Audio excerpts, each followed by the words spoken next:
This is the NBC Television Network.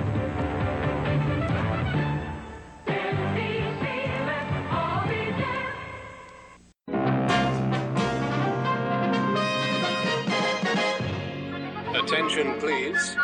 Eastern Airlines Flight 19, now ready for departure. Welcome aboard the Walt Disney World Express monorail. Now, ladies and gentlemen, we're entering the vacation kingdom of the world. There's enough land here to hold all the ideas and plans we could possibly imagine.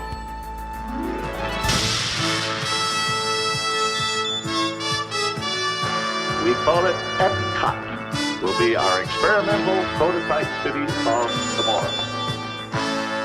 Welcome to another episode of the Retro Disney World Podcast, taking you back to the vacation kingdom of the world, the way it was, and the way it is in your memories. All right, welcome to another episode of the Retro Disney World Podcast. This is episode 35, Christmas Around the World Part 2. If you remember, we did Part 1 back in 2015, and I am your host, Todd McCartney, and we'll be taking you back to all sorts of wonderful Christmas things that happened at Walt Disney World in the 70s and 80s, and we're also going to talk about the 1978 Christmas special, Christmas at Walt Disney World. But before we get to that, let's introduce the team. As always, sitting in tonight with his temporary office is Mr. Hal Bowers. He's surrounded by boxes, and I believe he's knocking things over. There we go. Those are not IKEA hex keys that you're working with there. This looks more of a professional office setup that we were working on. Yes, this month's podcast is sponsored by Jarvis Standing Desks. Oh. Jarvis, when you only want to stand for the very best. I don't know. Well, Mele Kalikimaka, I'm ready for the Christmas episode. Excellent. Welcome back, Hal, as always. Mr. JT coming from the Rubber City area of the world. How you doing, my friend? Doing good. Merry Christmas, everybody. Happy New Year. Yeah, same to you. Yeah, it's December almost. We're getting in the spirit here. Trees are up, lights around the house, and no snow yet, though. No, it's getting cold, but we're getting ready for it. And then we go out to Pennsylvania, where the tree has been erected. We've got decorations going up. They've been actually, Brian, you've been working on this for a while, but Mr. Brian P. Miles from Pennsylvania. Ho, ho, ho, from the winter wonderland that is my residence just outside the city of brotherly love. There we are. Season's greetings, everyone. That's right. So hopefully you're listening snuggled into your beds or your homes with a warm cup of tea. Well, then in the case of cocoa, a Santa Coke, maybe. I mean, yeah, we still have iced coffee. Yeah, iced coffee and iced tea. That's totally fine too. So, Todd is referring to the periodic updates that I've shared with our podcast fellows here of the massive Santa Claus collection that goes up throughout my house during the season that I've been collecting for 20 plus years. All vintage. Most of them do something. You wind them up, you plug them in. So it's I like to show it off. It takes them 6 months to put it up and 6 months to take it down. It's always Christmas. It takes a couple weeks to put it up, so it goes up in early November, and it doesn't come down until after the New Year. There we go. Taking it down is a lot faster than putting it up. All right, well, before we move on to our main topics, we like to do some comments and corrections. And we've last month, guys, we had a great episode on Dreamflight. We went back there over in Tomorrowland, and we got a neat little story here from Brian Kudowski. He says he had a funny thing happen on Dreamflight back in 1991 when he was on his honeymoon. The cloud effect across the ceiling towards the end of the ride. I'm trying to think where this was. Was this after the speed tunnel, or was this?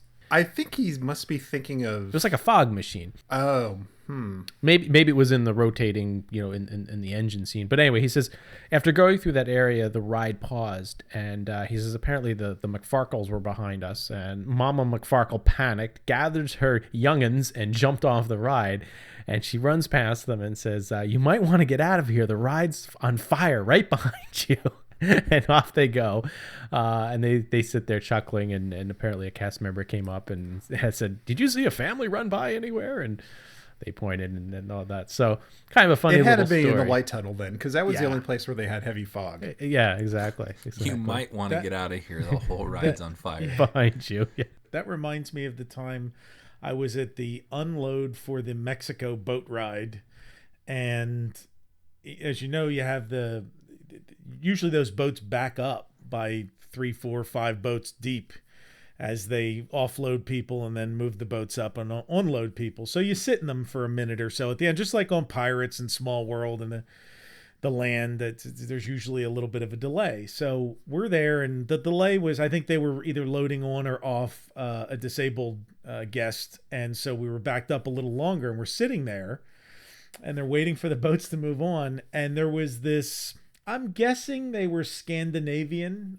based on the accents and they didn't speak English, and the language I was hearing I think that's what I was hearing. But the gentleman in the boat in front of me had decided he had gotten tired of waiting, and he exited, but he exited on the left side, which is not where the unload is. The left side is just where the little cat.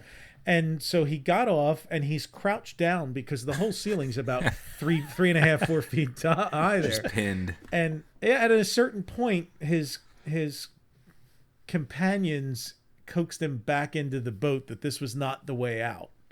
But it was a bizarre 20 seconds that I witnessed this. And sometimes you see fascinating things at Walt Disney World. That's right. Well, thanks, Brian Gakowski, for writing in for the Dreamflight fire. Last month, Hal, we talked about the air terminal that's on Disney property, and Kevin Lively and a few others wrote in. It's the Grand Central Air Terminal. And this is a really neat little fun fact. It was also the bus depot in Pee-wee's Big Adventure when he goes down to Texas. I love How cool is that? And Kevin sent a picture of it when he tweeted it to us. And I think what's funny is from the research that I did, I think by the 80s when they would have shot that, it probably would have been fairly dilapidated.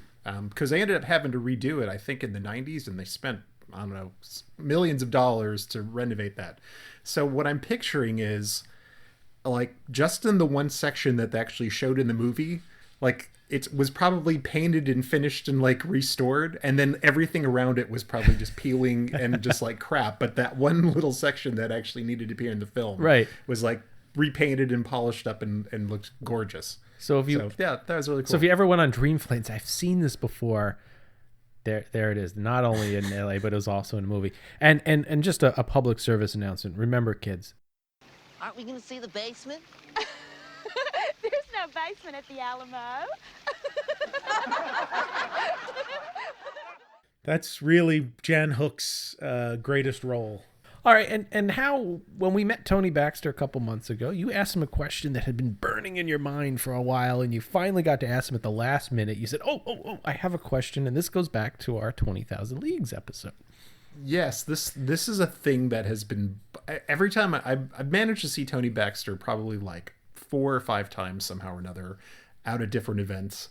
And I keep thinking, like, I know that there's something I want to ask this guy, but I can't think of what it is, so I'm not going to bother him until I actually can think of what it was. And then finally, when we were at Epcot 35, I was like, that's right, I wanted to ask about 20,000 Leagues Under the Sea. Because one of the questions that we talked about on that episode that I'd had for the longest time is, like, there's a spot in the movie, or I'm sorry, there's a spot in the attraction where Captain Nemo says, Mr. Baxter, if you think you're seeing sea serpents and mermaids, you've been submerged too long.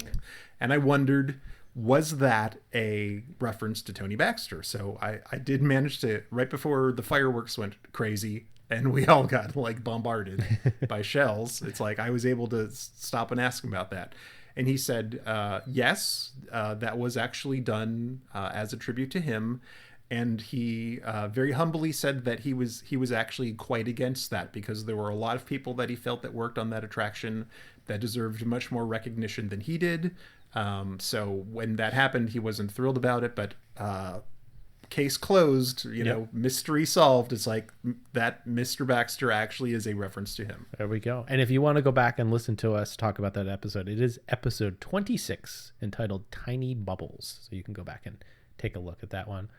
And we have one more correction that goes along with tonight's episode. Brian, you've got a Christmas correction from 2 years ago. Yes.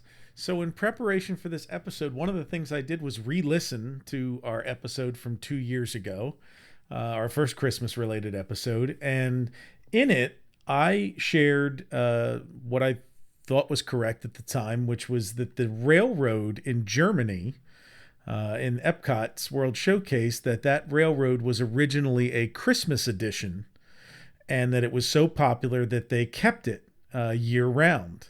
Somewhere subsequent, I know in the last 2 years I have read that it was actually a flower and garden festival edition, that it was a garden railroad that was added during the garden festival at Epcot and became popular, and they kept it year-round. So the latest information we have is that it was not Christmas related, and we like to try to get things right, even if it's 2 years later. Excellent. Thank you for the update there. So with that, let's close out comments and corrections. JT will send you out to the mailbag, and got a couple this month coming in, right? Yes, we do, actually. First one is from our friend Reese. She says, "Hello, I've been looking around online recently in the universe of energy, and I came across a couple pictures where the sides of the pavilion have different colored stripes than usual, and also have a few dinosaur topiary pieces.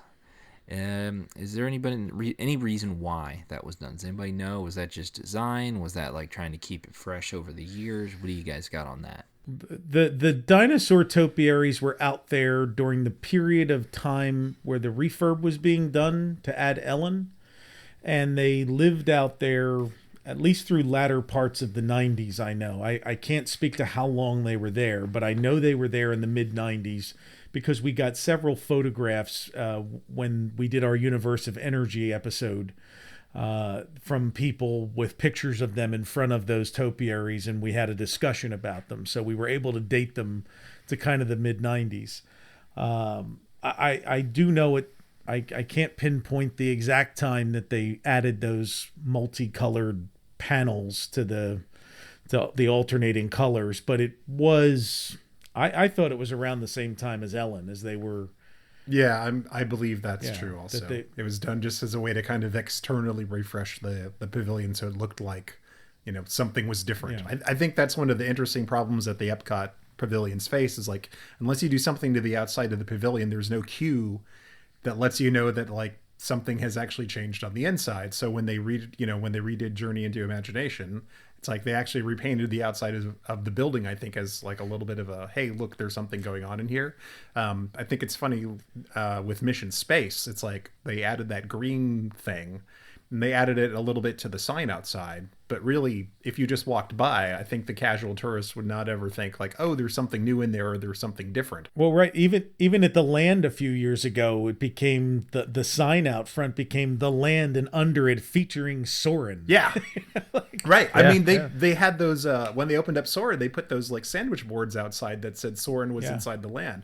Because otherwise, it's, I don't know if people, when we went, it's like they had very thick guidebooks, and, we had the spinner thing from Epcot, and there were at least two paragraphs about every attraction and what was inside. And today you just get like a little map with a couple of names on it, no real indication of what's inside those buildings. So, I think they have to do a little bit more work now to try to draw people in with what's with some stuff on the outside of the places too. All right, so just long story short, attention grabbing. That's one way to look at it.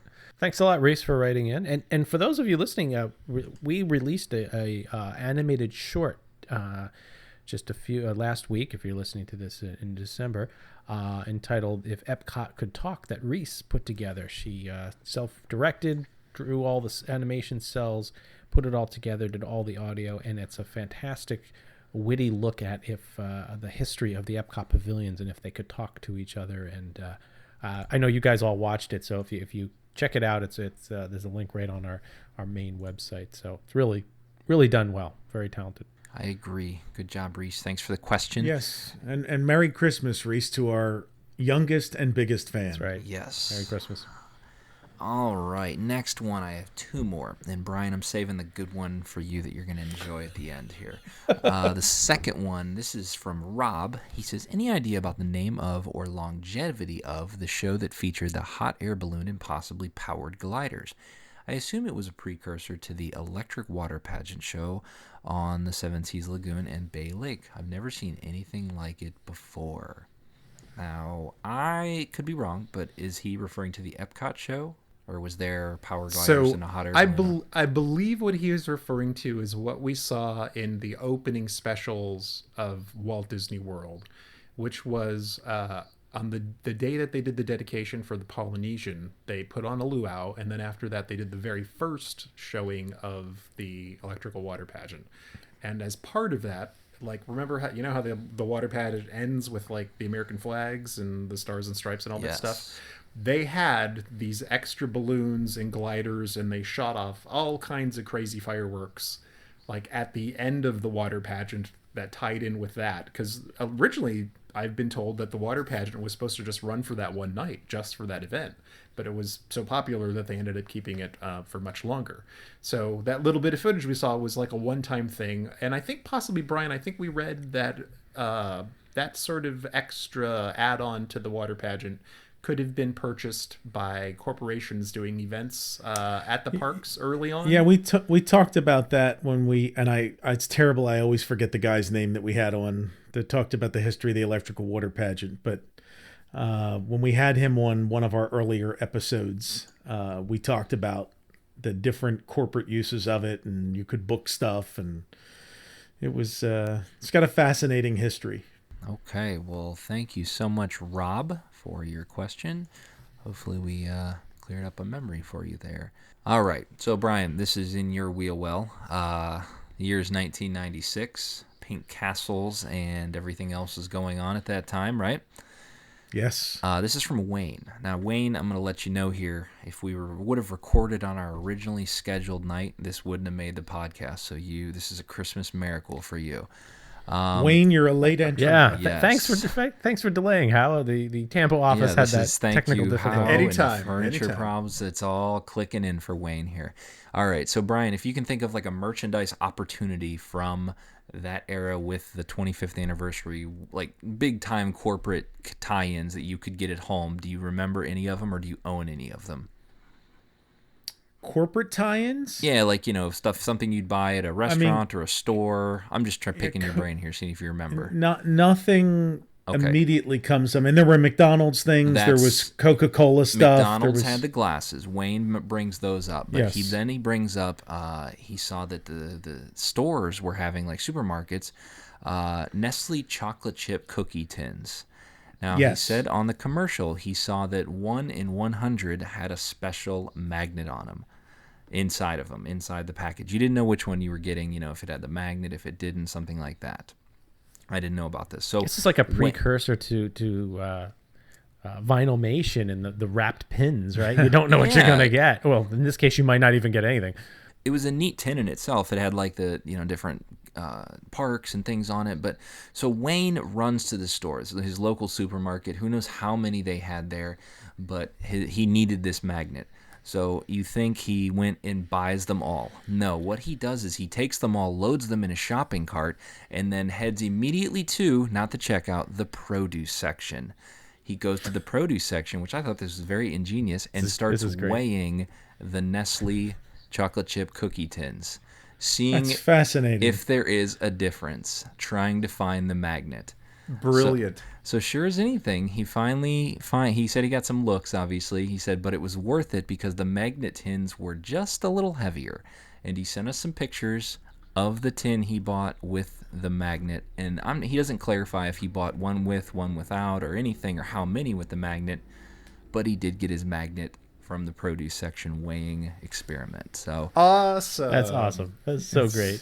Very Way clever. to go, Wayne. Yeah, Wayne coming in with that story clutch here. Literally 7 o'clock tonight. We're recording at about 9:30. Wayne, you made it. Thank you for that message. So if you'd like to be included in a podcast email, a letter sent to us, a tweet, podcast@retrowdw.com is the email address. You can Twitter message us, Instagram, any of those places you can get a hold of us. Or our phone number, you can leave us a voicemail, which, Todd, is 978-71-RETRO. I haven't got any voicemails for a while, so no, we want to hear New something. Year's resolution. If you get this and you're traveling and call right now and leave us a voicemail. That would be so fun. So thank you. All right, guys. Well, it's time for this month's audio rewind. I think did we all get it this month? Did we all? Yes. Yeah, we got it. I knew it instantly because it's everyone's favorite parade music. It is. So let's take a listen to last month's audio rewind puzzle.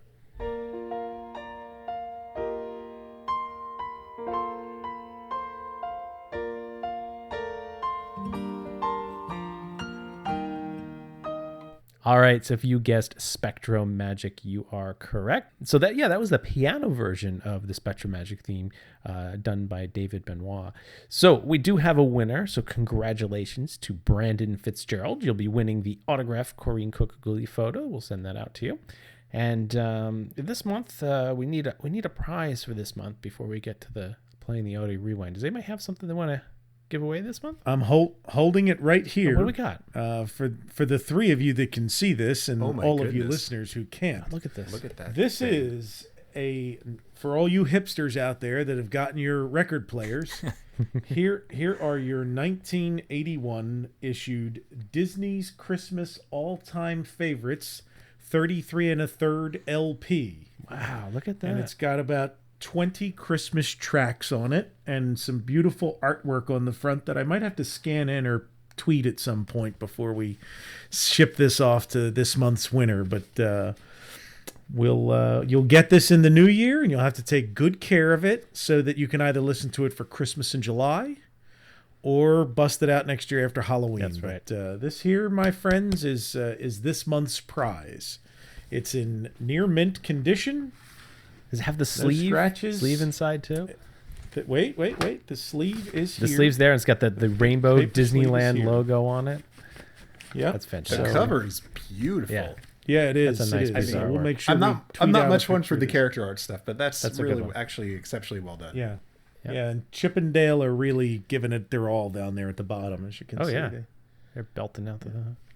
All right, so that prize can be yours if you know the answer to this month's audio rewind. Gee, it sure is dark in here. There's gotta be a light around here somewhere. All right, if you think you know the answer to this month's audio rewind, send your guesses to podcast@retrowdw.com, and all entries should be received by January 8th, 2018, and we will select one random winner from all correct entries to receive that prize. Now, we got something big to do here, guys. We have our second prize pot of the year to give away, and we've got to add something to it, and we've got to pick the name out of the hat and find out who wins this big prize. But first, JT, let's roll down the list of what's included here. All right. First off, a 1971 Life magazine. Next up, a 1971 Look magazine. Yep. A 1986 Easter egg hunt invitation. Next up, a 1991 Magic Kingdom and MGM Studio guidebooks. We got one of each. And most recently, a Retro World Showcase postcard collection. Yeah, a lot of good stuff in there. So we need to add a few things in to make this prize pot complete. I am going to put in the Epcot bag that we received at the Epcot 35 with all the different logos on it. It's a nice little tote bag. And I'm also adding in a retro WDW embroidered hat. Which is pretty cool, really nice. It's a nice.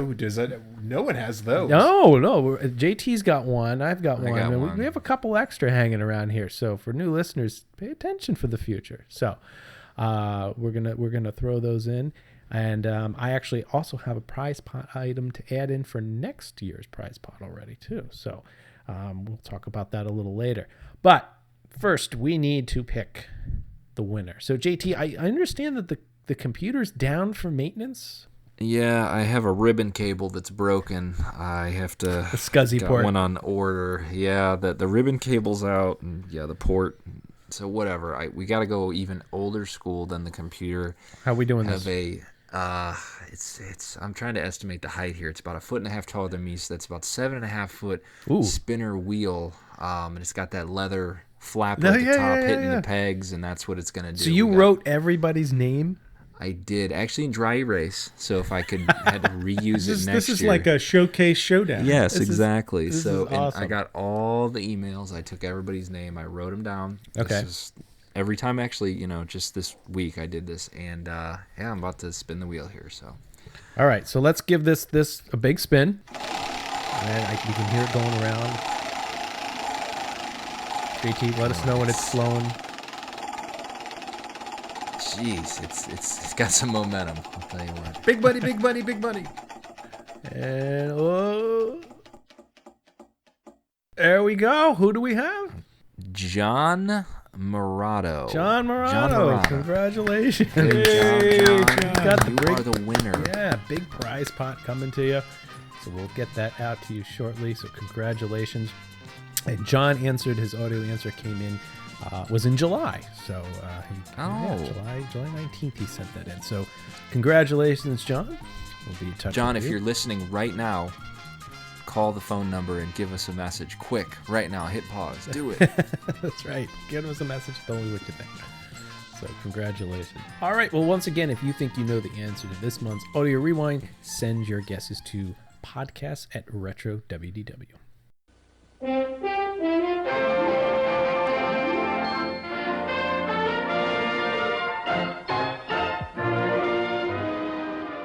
All right, guys, well, it's time to get into this month's main topic, which is we're going to talk about some additional things at Christmas at Walt Disney World. Kind of an interesting timing as we're doing this on ABC right now is the 2017 Christmas special filmed at Walt Disney World a couple of weeks ago, and we're going to be talking about one of those. We're going to be kicking it off with the Christmas at Walt Disney World special from 1978. You know, we've kind of alluded to it over the years and joked about certain portions of it, so we're going to go over it in a little more detail tonight, and I'm going to turn it over to Brian, who has been researching this and is going to walk us through this. So, Brian, let's go back to 1978. The Wonderful World of Disney.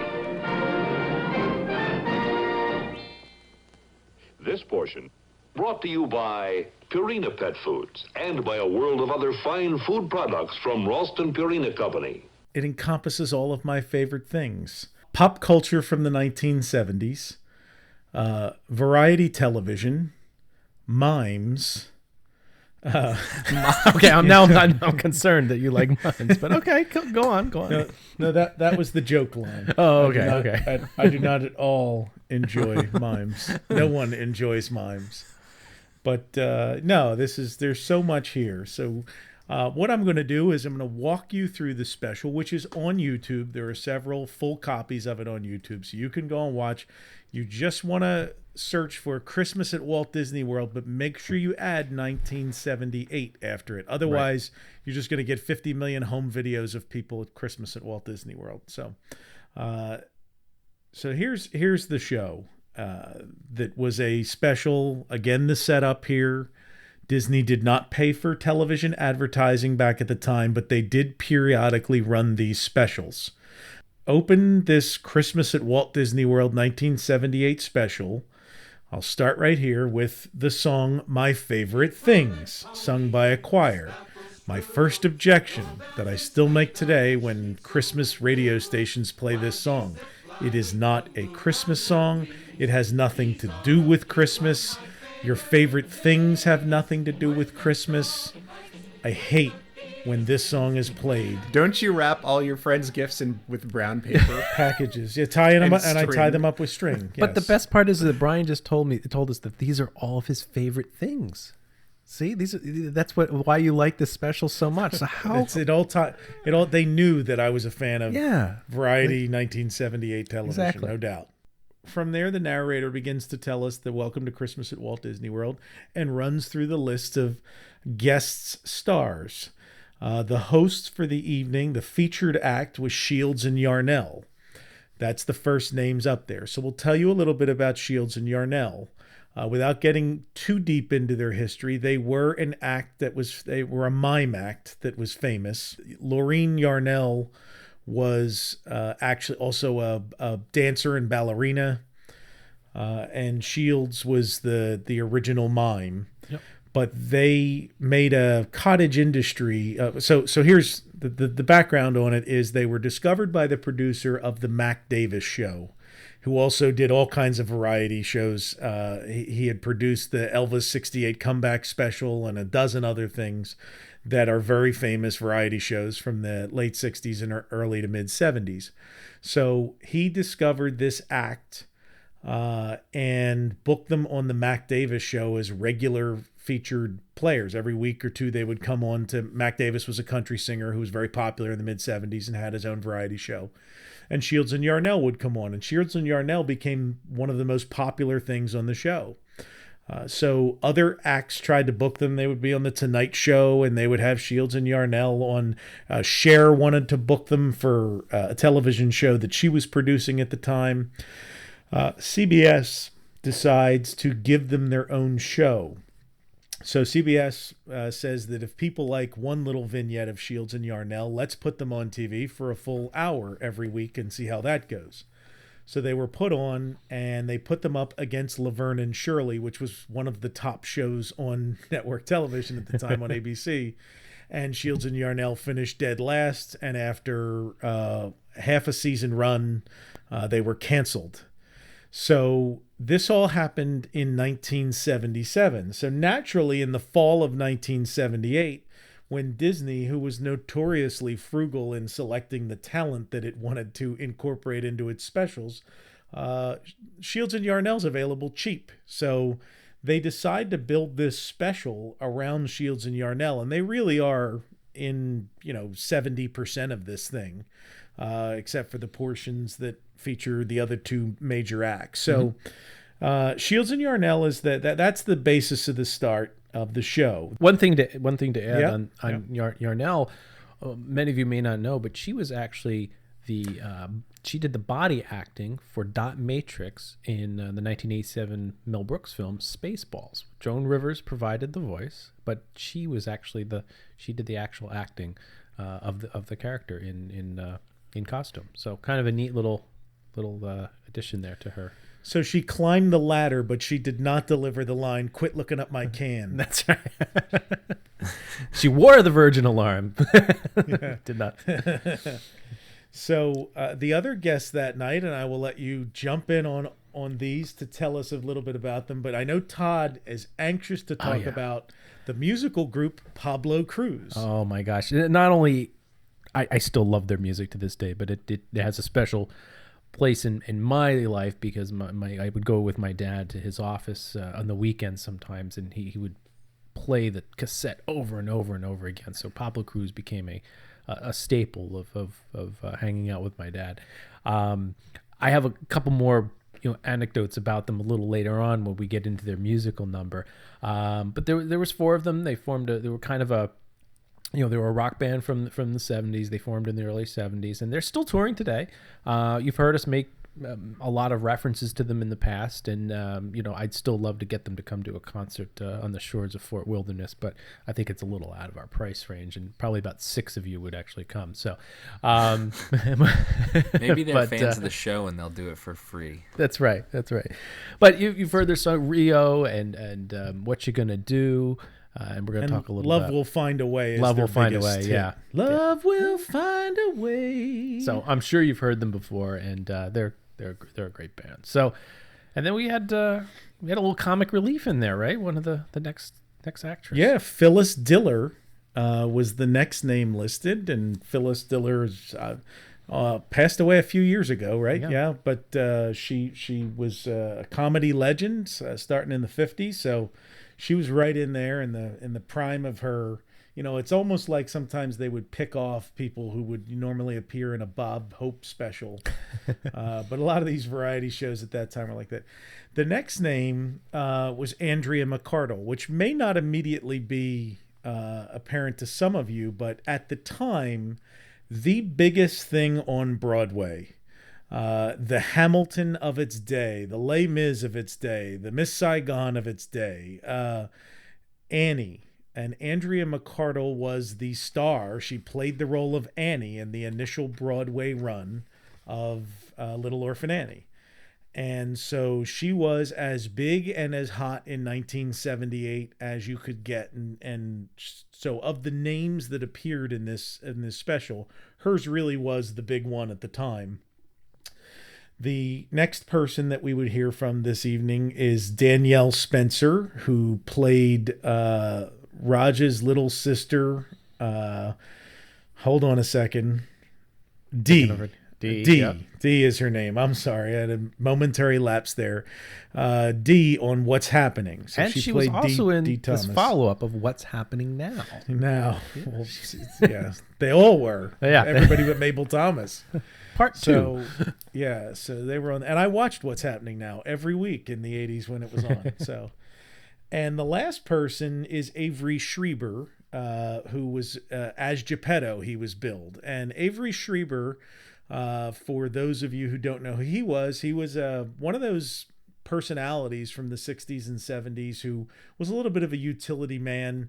You frequently saw him on game shows or on variety shows like this or on TV commercials. I mean, he was an actor and a singer and comedian, but he, I think he did a lot of stage shows, Vegas, things like that. But the thing that most people remember him for is either his frequent appearances on Match Game as one of the celebrity panelists or Hollywood Squares.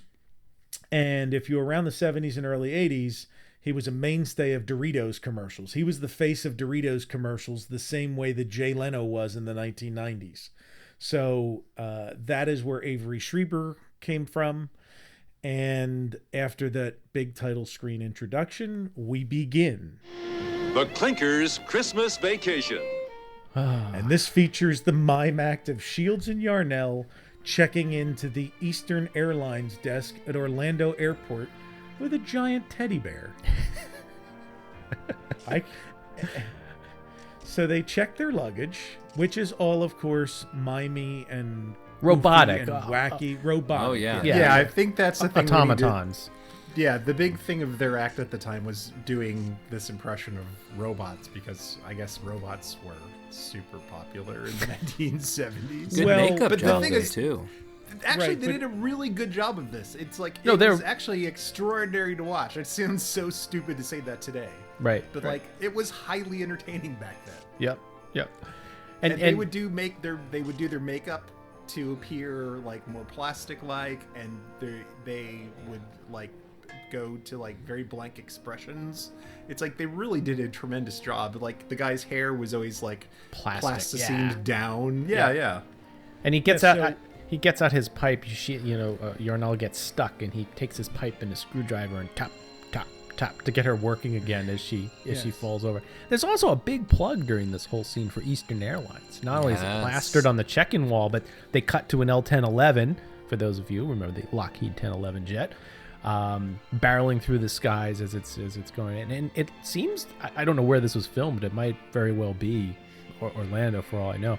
But I was looking at it and trying to figure out if that was all I tried shot to in figure Orlando that or out not. as well. But changed so that much. scene ends with them arriving at Orlando International Airport. The large teddy bear comes off the baggage delivery belt, and then, Shields and Yarnell come out the baggage delivery belt.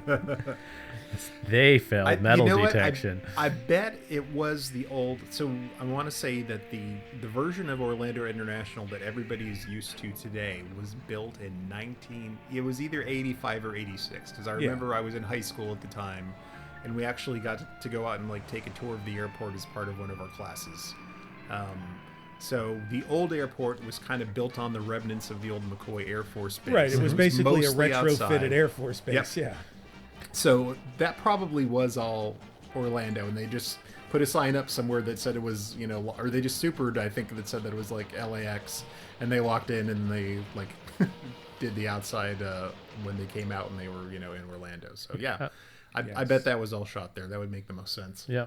The interesting thing about them coming out of the airport too is the Orlando International Airport sign looks rather fake, and when it cuts across, there's a Fort Wilderness bus outside, and it pans over, and it looks to me, I don't remember automated doors in the Contemporary, but part of me thinks that that's actually the Contemporary with a fake nameplate up there, but there are definitely automatic doors. It's hard to see, so I don't know, but it reminds me of the and main that's entrance. possible because at the time the entrance to the Contemporary down where the convention center is now and all, you used to be able to drive right up to looking like any other hotel. You drove up to a porte cochere with sliding doors right at the front of the Contemporary. You could drive your car into the loop and hop out and check in, and then they would go park your car, or you could park your car. Yep. So So it's entirely possible that it is that circa 1978 entrance of the Contemporary. I'd have to go back and rewatch it, kind of look for the right angle, but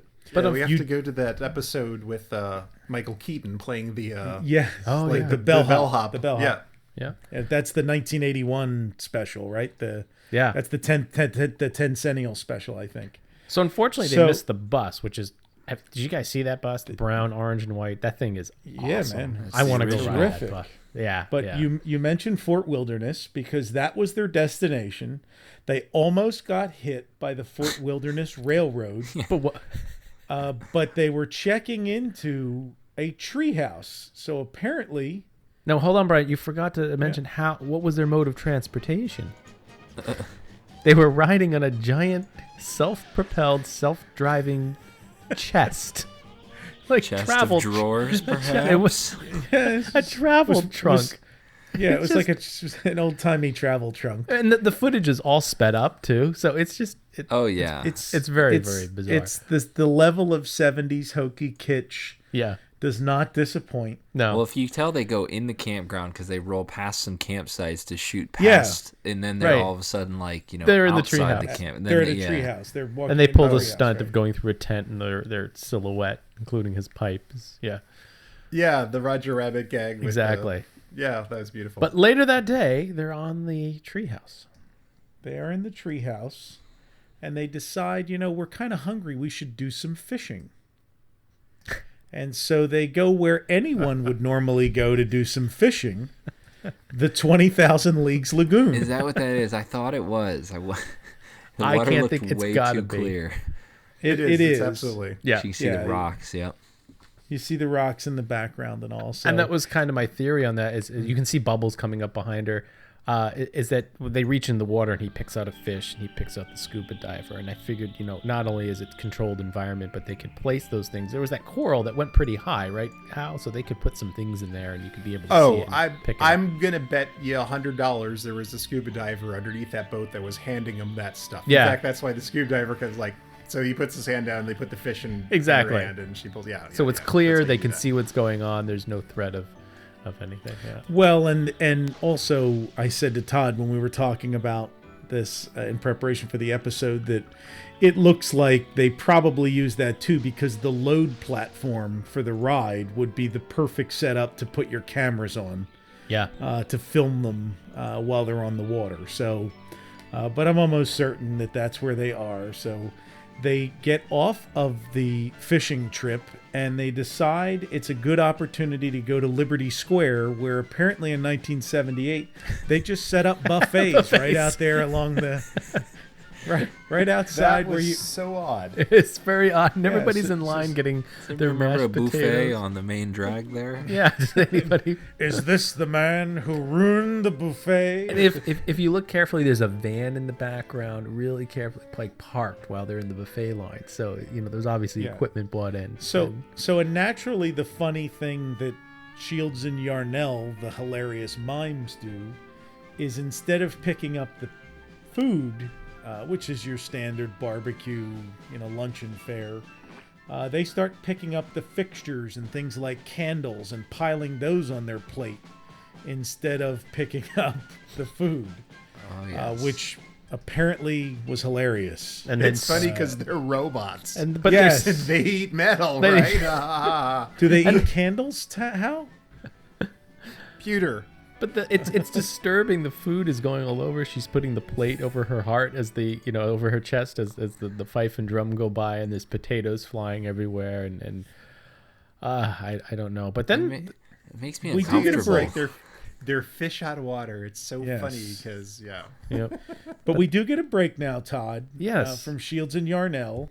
They look at a sign for Discovery Island and say, and say this would be a great place to go. Maybe something's over there. Yeah, so we arrive at Discovery Island only to find that Pablo Cruz has stationed themselves along the banks of the Bay Lake, and they just want to entertain you. But not just entertain the guests, they also want to entertain the live birds and parrots that are on their shoulders. So let's set up the scene here. It opens, first of all, with pirates chasing women out of Pirates of the Caribbean. If you'll notice, they're screaming and they're yelling, and these pirates run past.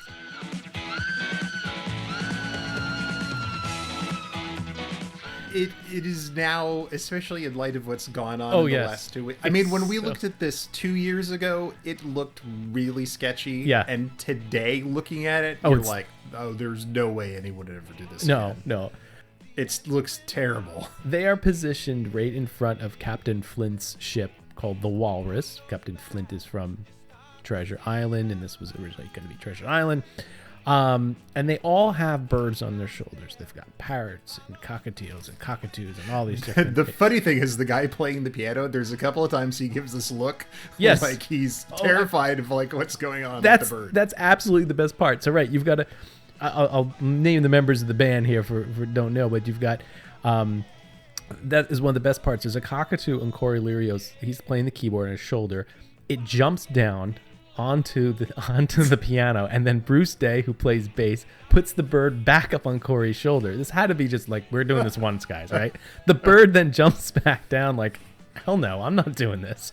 And all the while, David Jenkins, who's their guitar player, is looking on with another bird on his shoulder. But the best part is you have to watch the background, because Steve Price, he's in the background and he's bouncing on the front of the Walrus with a bird on his shoulder, and he wants to dance, but he's losing his balance with the bird, and he grabs onto the rope and he's trying to dance.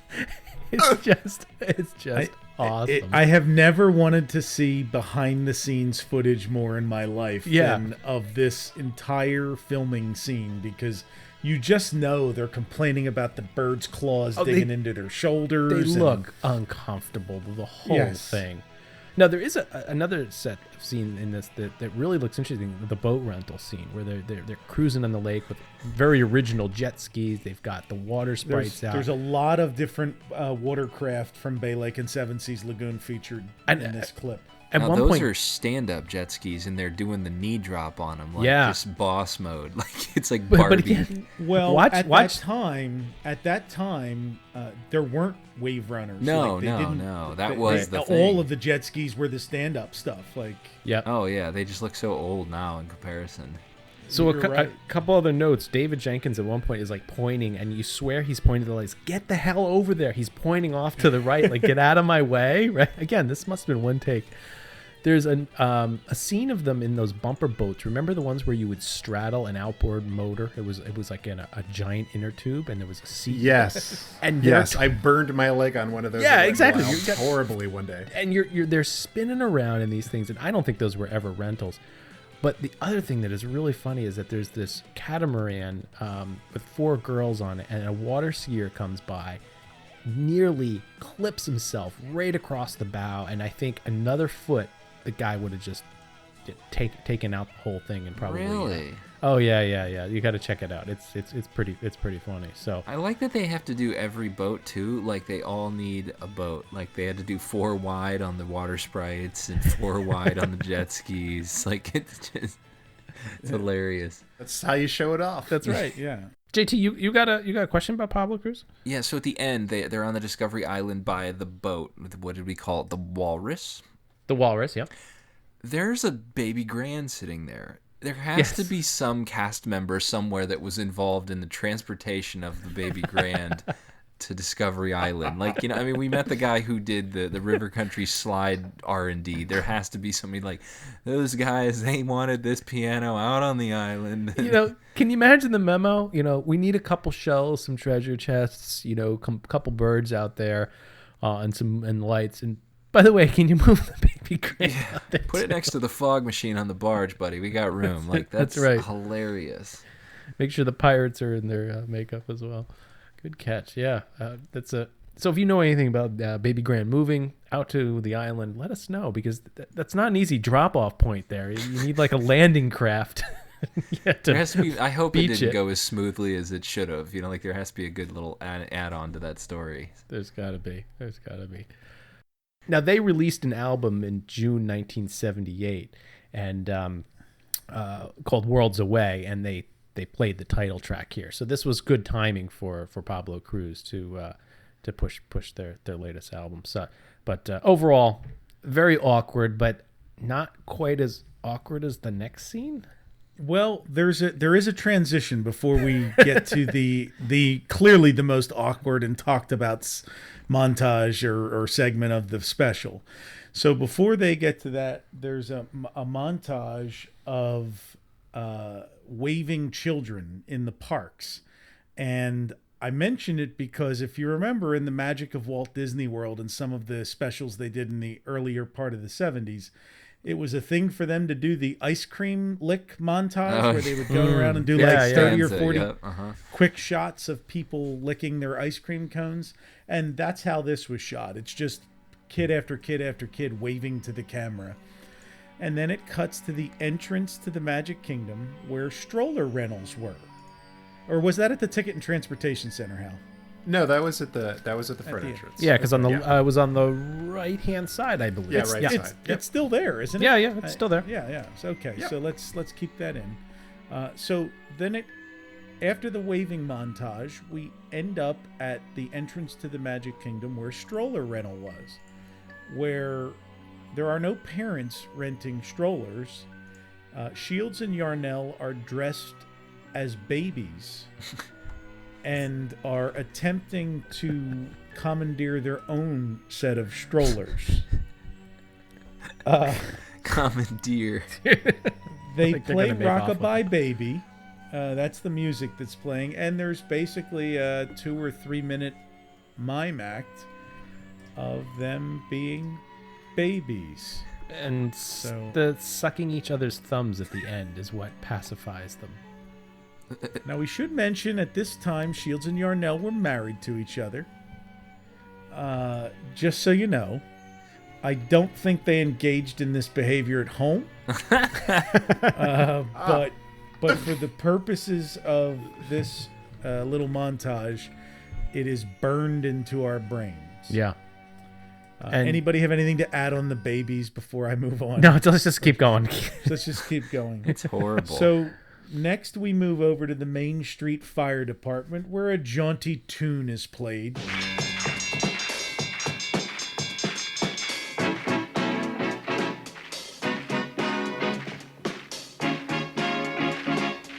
While we experience some tap dancing, and not just from our dancing stars, but also with Mickey Mouse. Mickey gets into the tap dancing act.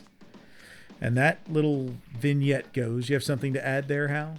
Yes, because I looked at this, and the first thing I wondered was why aren't they putting whoever's name this is up on the screen? Or like, why didn't they say who the person is that is doing it?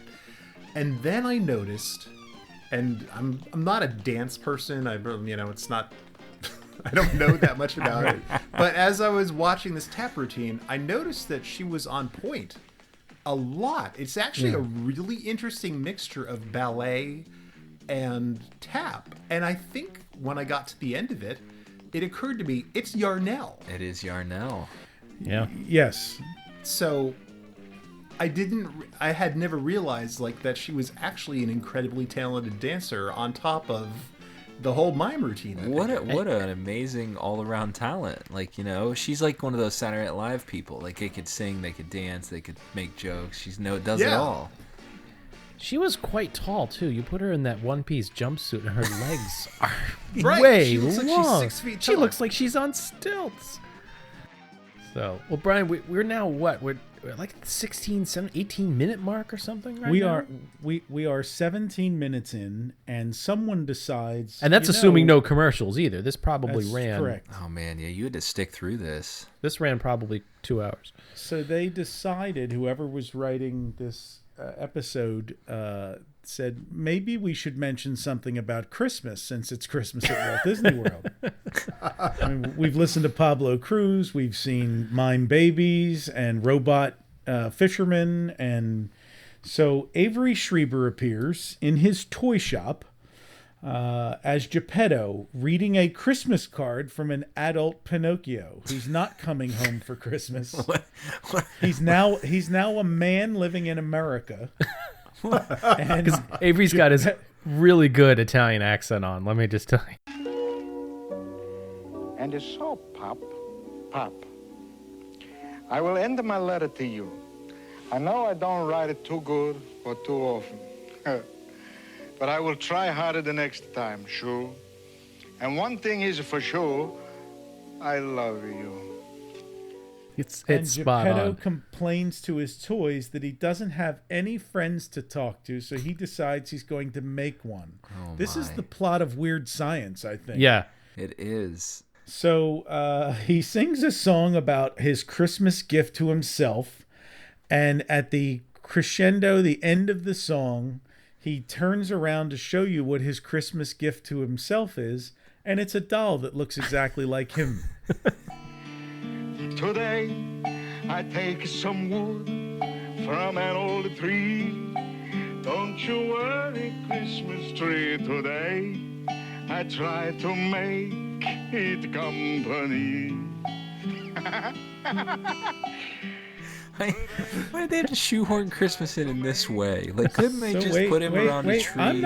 I wish he called him Wilson. It would have been. It gets more horrific.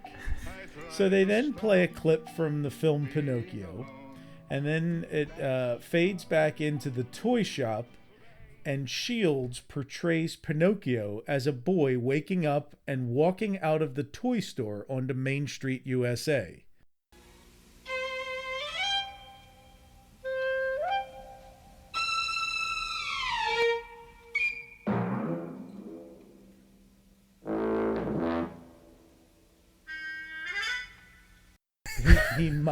He mimes to Pinocchio's "I Got No Strings" song before Yarnell shows up dressed as one of the Keystone Cops that used to be on Main Street. Keystone Cop chases Pinocchio back into the toy store to wrap up that little vignette. And then, I guess because they needed to make sure we knew that Christmas was here, there is some generic footage of fireworks to "O Come All Ye Faithful."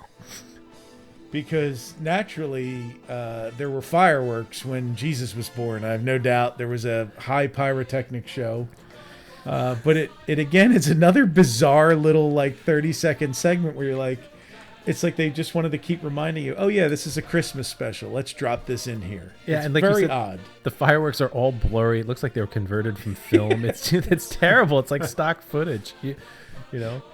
So we now cut to the front of Cinderella Castle, where Cinderella's pumpkin coach arrives, and Danielle Spencer steps out, who again is Dee from the TV show What's Happening, which was very popular at the time.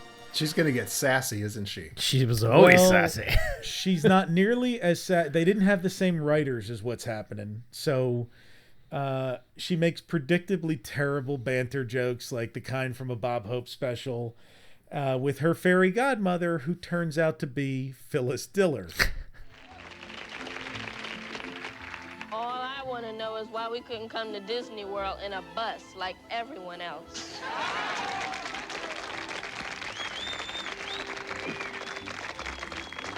My dear, nobody takes a bus to a palace. They would if the Supreme Court told them to. And that little segment goes on for a few seconds or a few minutes. They then move away from Phyllis Diller and Danielle Spencer.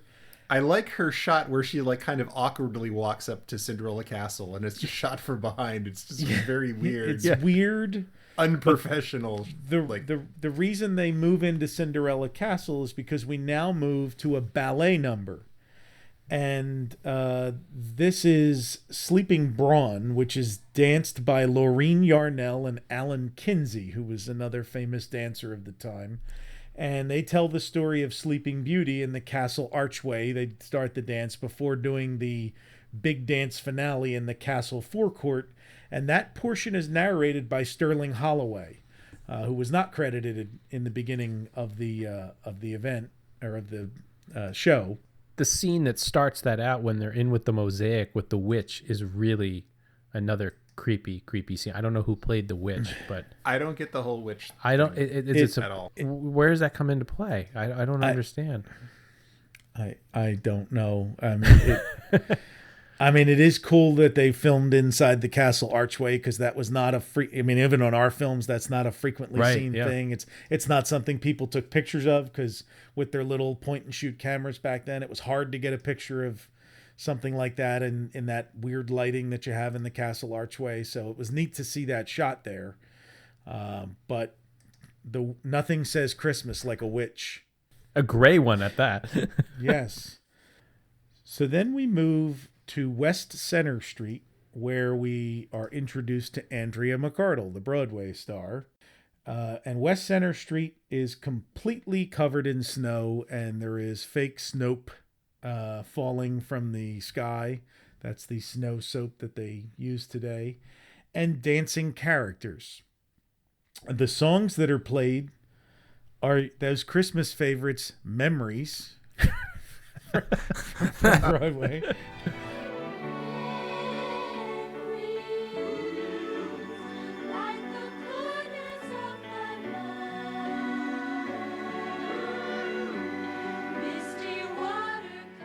And then God Yet Rest Ye Merry Gentlemen.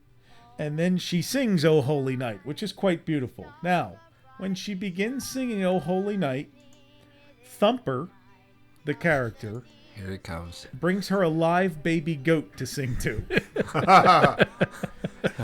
I mean, we all know the connection with Thumper and baby goats. Right, Bambi. Right.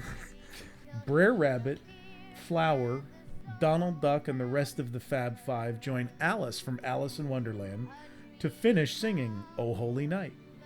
Snow White pets a live bird while this is going on. Geppetto brings out a ferret and sings Some Children See Him to him. Some children see him lily white, the baby Jesus born this night. Some children see him lily white. I figured he'd bring his doll of himself. Alice and Snow White join him, and Alice has a ferret too, because nothing invokes the wilderness and Christmas like a ferret. Well, she found him down the hole, you know. The group begins to sing Joy to the World, and Pluto is now holding the baby goat. It's moved. But he doesn't hold the poor legs are like spread out all over the place, you know. It's almost like the writers realized, oh, we got 8 minutes left. We got to get all the Christmas in at once here. I have two observations, and I don't know if you get more here. Did you notice Pooh's mouth is moving? He's like he mouthing used to do the that. words. And his nose used to flap. Yeah. Yes. Okay. So this is all part of the finale, by the way. Yeah. So and Minnie's got some serious lipstick on, by the way. If you look at Minnie, it's very well, very done up for the evening. Then Andrea McArdle does a solo performance of the song Home from The Wiz, because nothing says Christmas like The Wiz. When I think of home, I think of a place where there's love overflowing. I wish I was home. Then the group sings Silent Night, and Pluto is still holding the baby goat. And they're all covered in soap at this point, too. Yeah, the Snope stuff is just like caking on them. And then the money shot of the show comes here when Shields and Yarnell speak. The mimes speak. Oh my gosh. They speak a tribute to Christmas and Walt Disney. You know, it's no coincidence that we're bringing you our Christmas greetings from Walt Disney World. Because we grew up with the magic of Walt Disney and all the joy and fantasy that he stood for. Performing for you in Walt Disney World has not only been a pleasure, but it's been an honor and a dream come true. What Walt Disney said to us is especially true at Christmas time. When we wish upon a star, all our dreams, hopes, and wishes can come true. Then the group concludes Silent Night.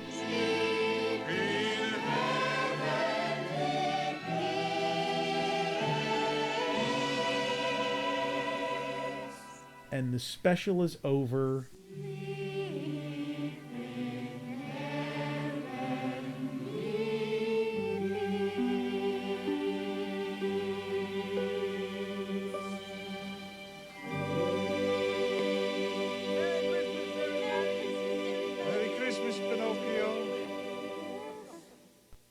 So, guys, as the end credits are rolling, there's a helicopter scene that's over Main Street, USA, and as it pulls back, it's not as smooth as drone footage these days. It's rather shaky. No, they're all bad, those aerial shots. What's great is it's at night, and the twinkle lights or the Main Street lights go down West and East Center Street, and you can really get an idea of how expansive that area was years ago. So, well, Brian, thank you for putting it all together. I know all of us watched this ahead of time. No, Todd. Thank you for letting me experience this and share it. I wanted to. I even subjected my wife through it. Amy and I sat down, and she pointed out a couple things that I made notes of. So it was a family event. I'll tell you, there's more Christmas in our podcast than there is in this special so far. Because this that's get true. a cup of cocoa and sit down and think, oh, honey, let's watch this Christmas special, because there's not much. That's right. Well, Brian, you've got a couple other things regarding Christmas that you want to go through.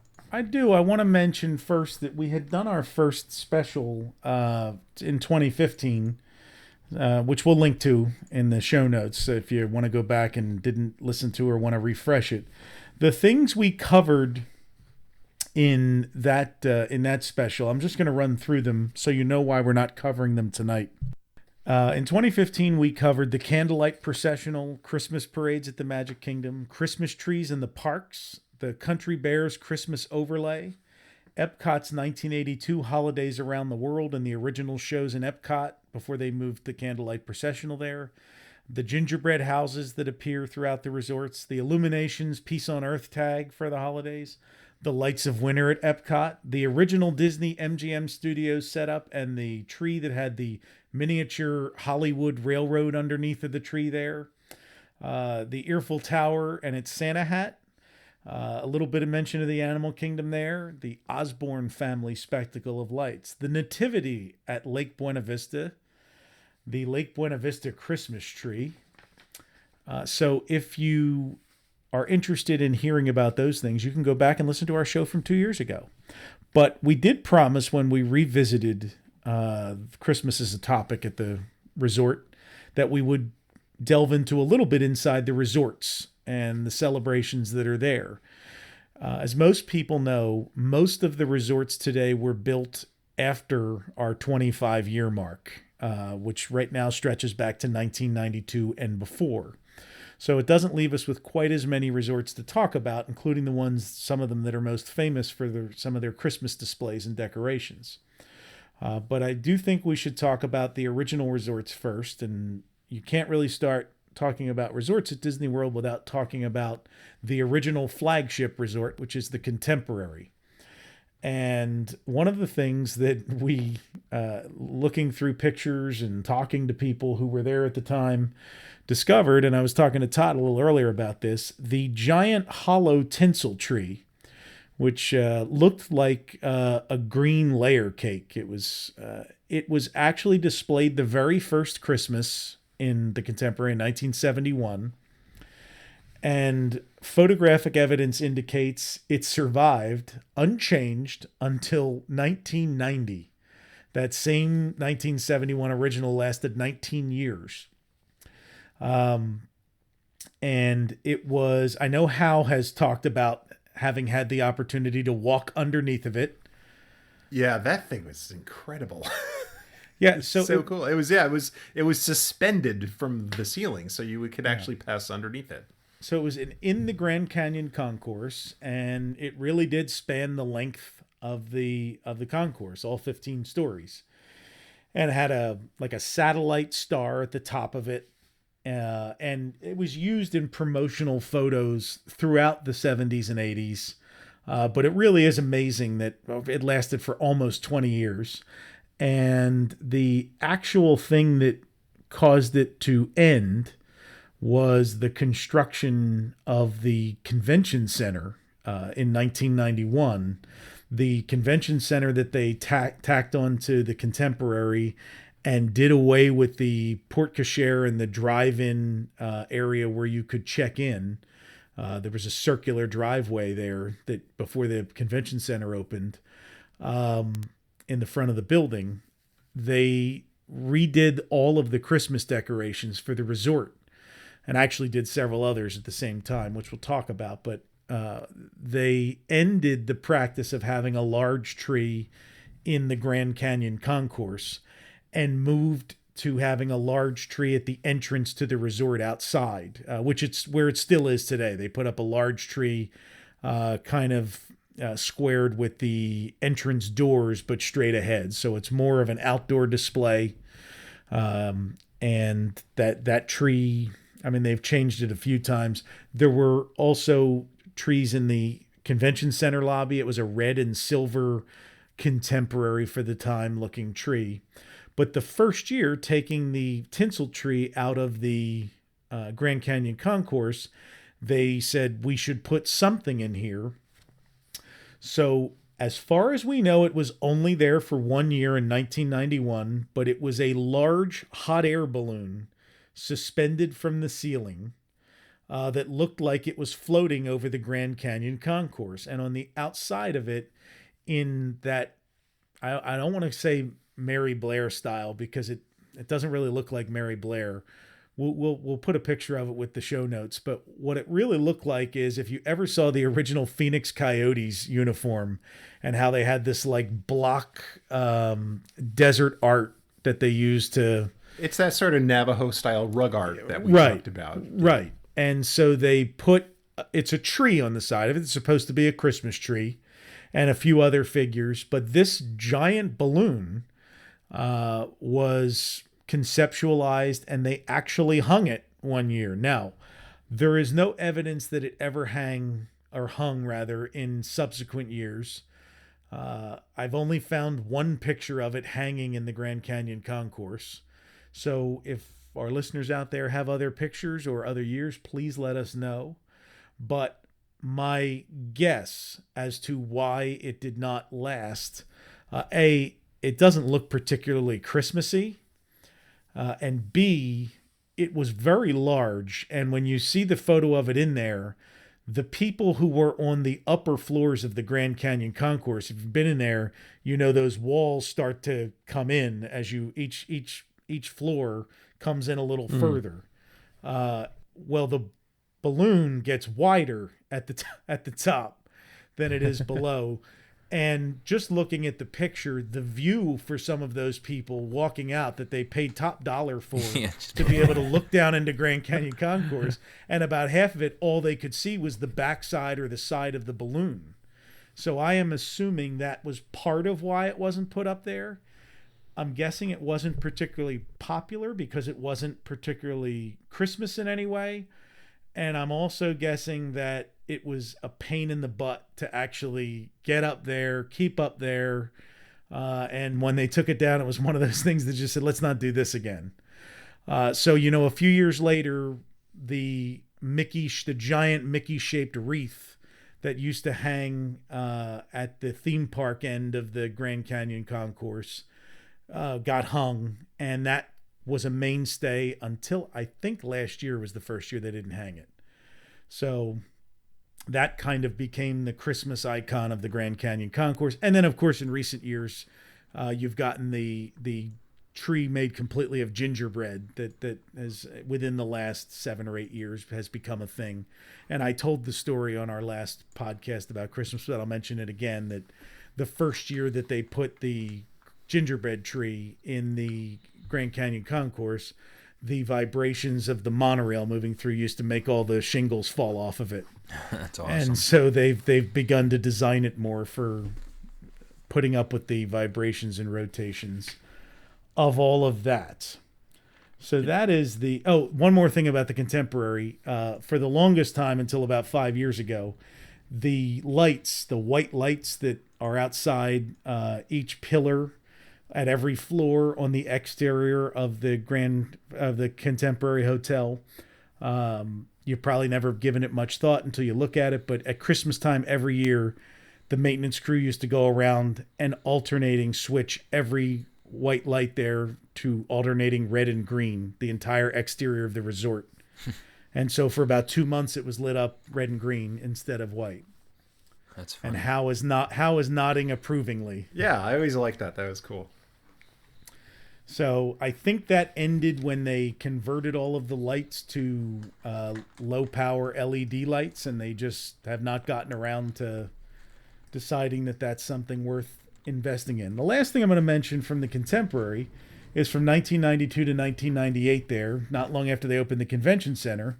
They used the convention center to offer the Jolly Holidays dinner show.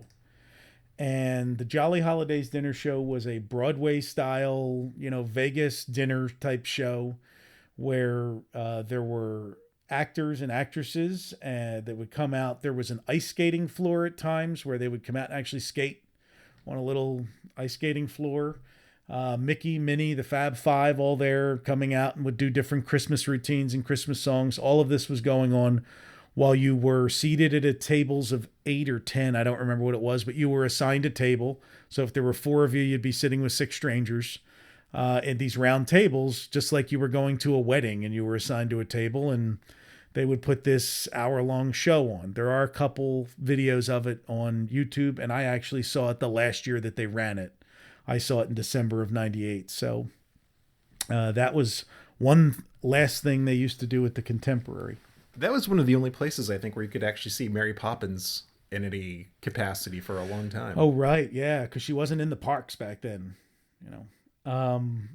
The other original resort, and I may need Hal here because there isn't a lot about what they did for Christmas at the Polynesian beyond there was always a tree on the second floor, a fairly small tree right when you came in from the monorail platform, and then a larger tree on the ground floor at the back end of the Great Ceremonial House lobby, which continues to this day. The other thing that they used to do at that resort was in the waterfall, and the tropical waterfall in the center, they used to add red and white poinsettias throughout the tropical plants in there during the holidays. And obviously the music would change to like Hawaiian holiday music, Polynesian holiday music.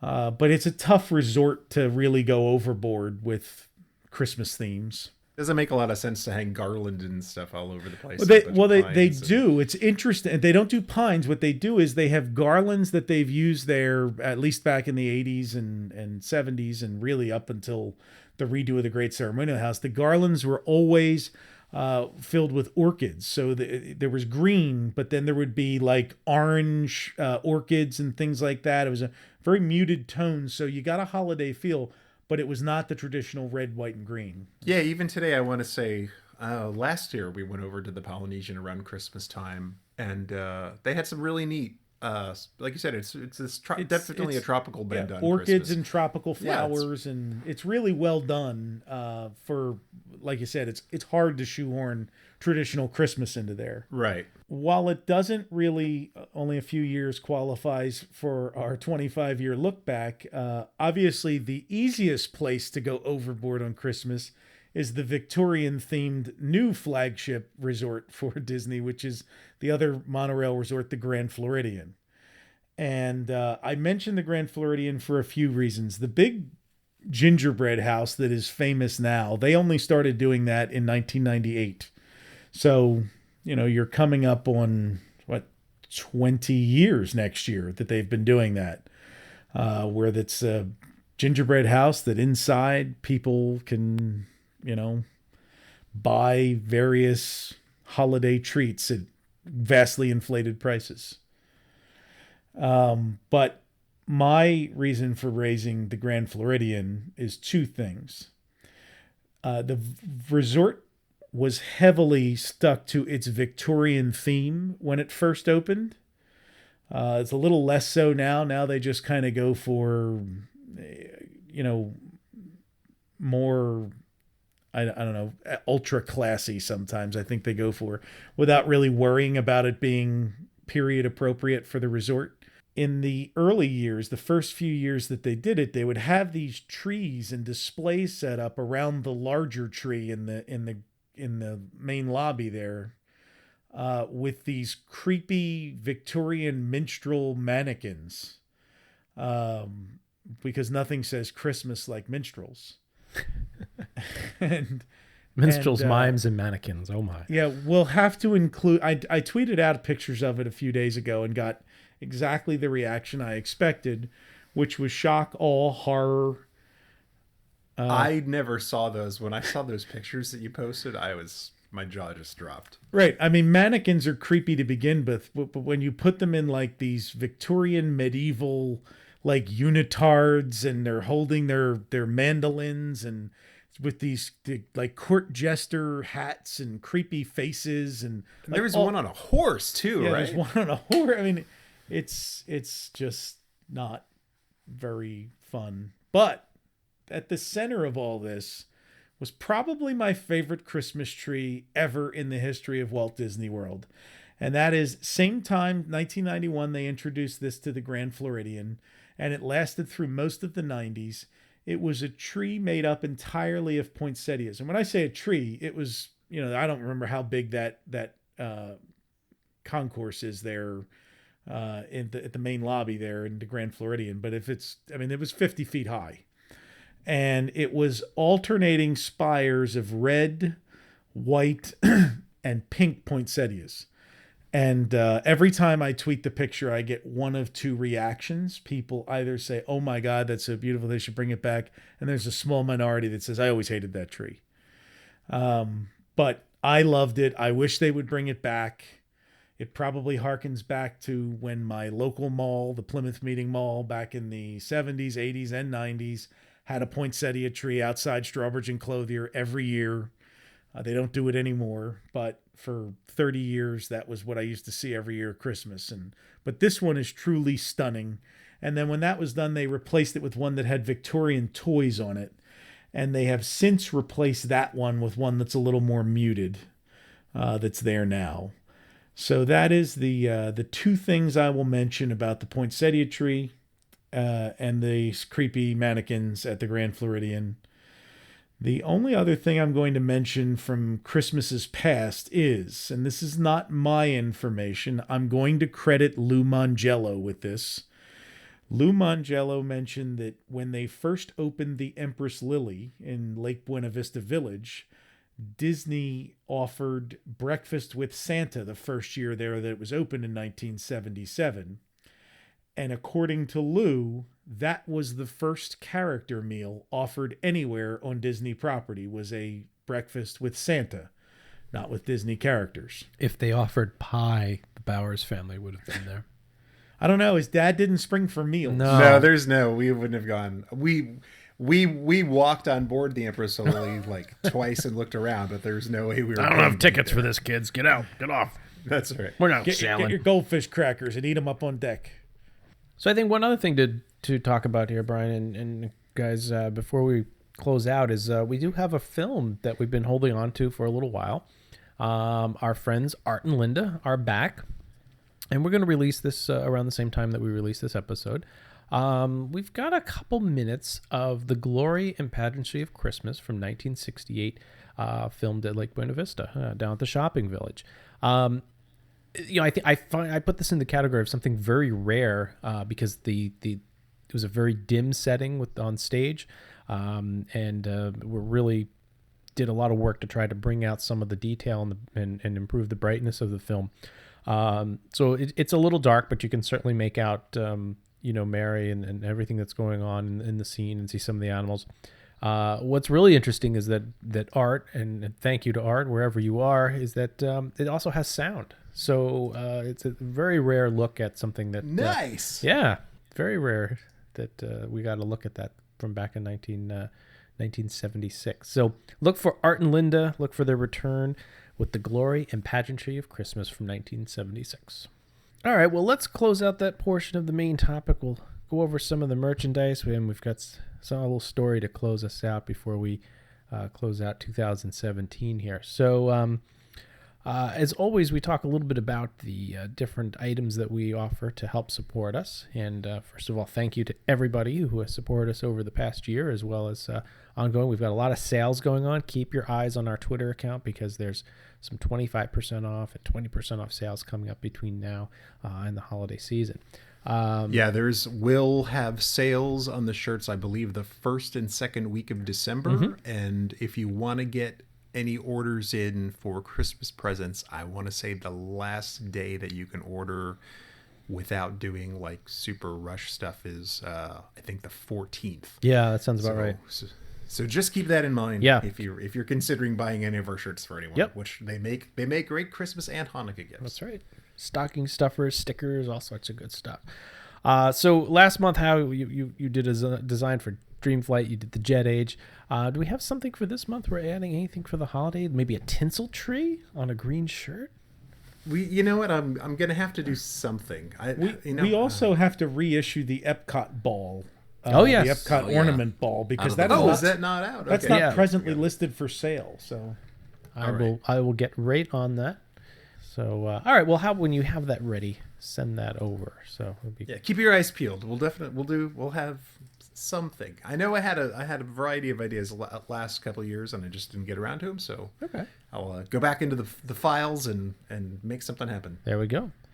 So for everybody, if you want to help support us, really appreciate it. You can go to retrowww.com/support us, and that will take you directly to our online shop where you can get the t-shirts, stickers, phone cases, notepads. I know JT's a big fan of the notepads. He's got a handful of them. But yeah, check them out there. And all the proceeds go to help to keep this on the air, allow us to buy films and restore them, and keep bringing these shows and the website to you. So we thank you for everybody for your continued support. Before we close out the episode, do we have any idea where we're going in January yet? Do we have an idea? Do we want to give any hints?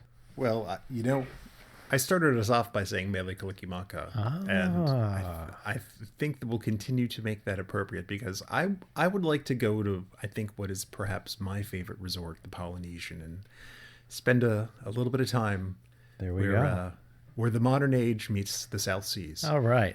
Well, how I know you're already preparing, or you're probably 100% prepared already. We could continue on tonight and record January's episode, but we will take you back to the South Seas in 2018. So, but as we close out, we always kind of have a little personal story. And when we did our last Christmas episode, Brian, you talked about a family gift that was the gift of going to Walt Disney World, and I had a similar experience. And after my mom passed away, I started going through all of her papers and mementos and everything, and came across some Christmas cards actually from my grandfather, and I'm going to read them here. This is how he presented a gift to us. Now, what's really neat about these cards is that obviously if you didn't know my grandfather and you looked at this, you would just say, oh, somebody wrote a card.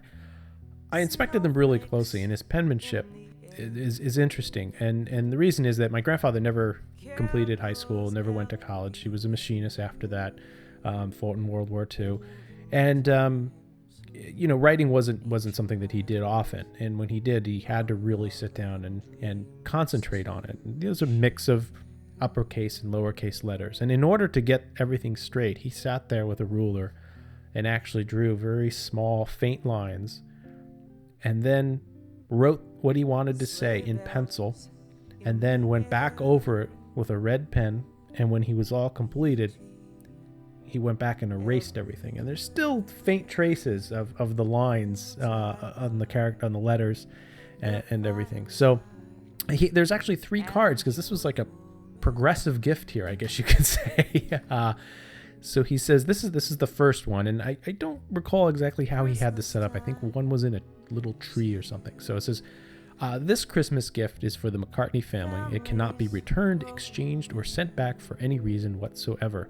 Please accept it with all of our love, and thanks for the help and support you give us. So to find out what it is, please open the Christmas gift now very carefully and remove it. The envelope marked McCartney family will explain. The second card says, we are taking you all to Disney World for 7 nights and 8 days on a date that you select between the end of June and the end of August. We've been dreaming of this since the last time we all went. We've looked at our tape many times. It's videotape for those young ones out there. And thought about it when we could all return again. So please don't fight us on this, as we're looking forward to it so much. And I love this line. So all we need now is a date, as we have already started making air and hotel reservations. I don't know how you were doing that without the date, Grandpa, but appreciate it.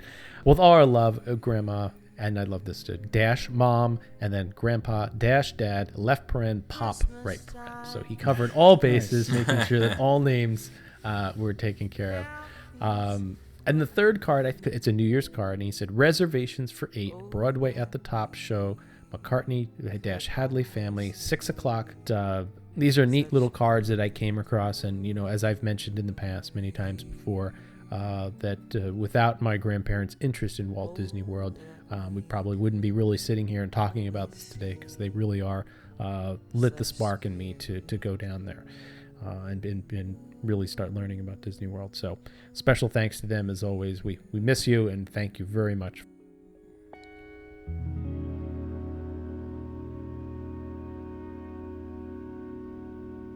So with that, guys, I think it's time to wrap up this episode. I would like to thank all of our listeners for the past couple of years here and continuing on here and into 2018. Appreciate your support and your continued emails. Keep sending them in. And with that, Merry Christmas, Happy New Year, Happy Holidays, and we'll see you next year. Brian, take us out. Follow Todd McCartney and Retro WDW on Twitter, Instagram, and Facebook at Retro WDW.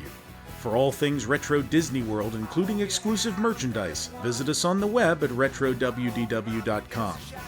On Twitter, follow our web designer Jason Bartell of Deepwater Studios at JasonDWS, our announcer Andre Gardner at Andre Gardner, and follow our hosts Hal Bowers on Twitter and Instagram at GoAwayGreen, and on the web at kingdomofmemories.com. For JT Kujar on Twitter at LS1JT, on YouTube at Rubber City Motoring, and on the web at rubbercitymotoring.com. And you can find me on Twitter, Facebook, and Instagram at Brian P. Miles. And it's Christmas all over again.